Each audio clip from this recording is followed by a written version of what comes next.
Untuk sahabat yang merasa perlu, silahkan daftar. Kalau nggak perlu ya terpulang.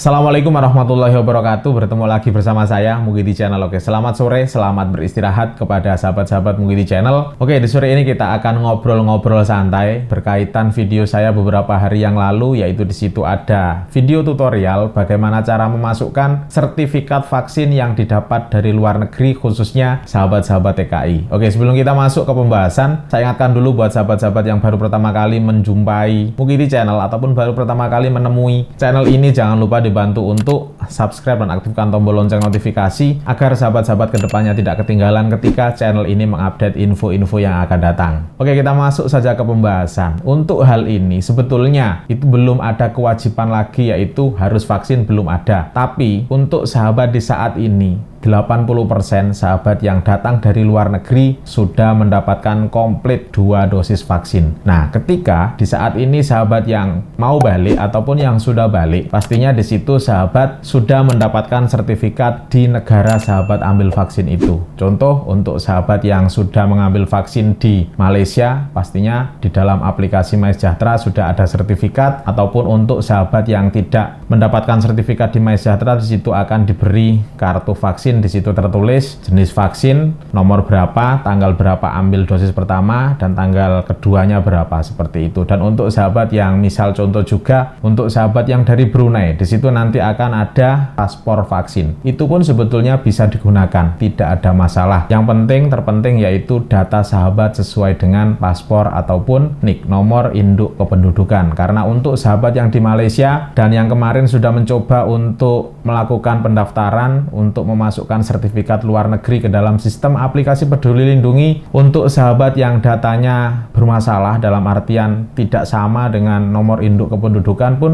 tidak terapprove, reject, tidak bisa masuk. Jadi di sini secara garis besar untuk sahabat yang mau balik ataupun yang akan balik tidak perlu memikirkan hal ini sebetulnya. Ini untuk sahabat yang sudah melek teknologi dan mereka mempunyai pandangan ke depan. Karena untuk yang akan datang pastinya sahabat-sahabat yang paham dunia teknologi, mereka akan berpikir seperti ini. Kalau kita bisa memasukkan di saat ini, apa salahnya, ya kan? Jadi sahabat sudah tidak perlu membawa sertifikat lagi yang misal untuk sahabat yang tidak bisa memasukkan ke dalam aplikasi Peduli Lindungi. Karena untuk sahabat yang sudah memasukkan sertifikat ke aplikasi Peduli Lindungi dan orang itu ketika nanti di Indonesia pastinya lebih enak. Sahabat sudah tidak perlu memikirkan lagi bagaimana dengan sertifikat vaksin yang sebelumnya sahabat sudah dapat di luar negeri. Secara otomatis di situ akan sama, setara dengan sahabat-sahabat kita yang mengambil vaksin di Indonesia. Karena di situ juga ada sertifikat. Hanya yang membedakan yaitu sahabat mengambil vaksin di luar negeri dan untuk sahabat yang tinggal di Indonesia di saat ini mengambil vaksin di dalam negeri. Dan untuk dos pun sama juga, yaitu 2 dos pengambilan vaksin. Oke, kita masuk saja ke aplikasi Peduli Lindungi. Bagi sahabat yang sebelumnya permohonannya sudah di-approve oleh Kemenkes, pastinya di situ sahabat sudah mendapatkan sertifikat vaksin Indonesia. Meskipun sahabat sebelumnya mengambil vaksin di luar negeri. Oke, kita pilih aplikasi Peduli Lindungi. Nah, di situ ada beberapa kotak-kotak itu.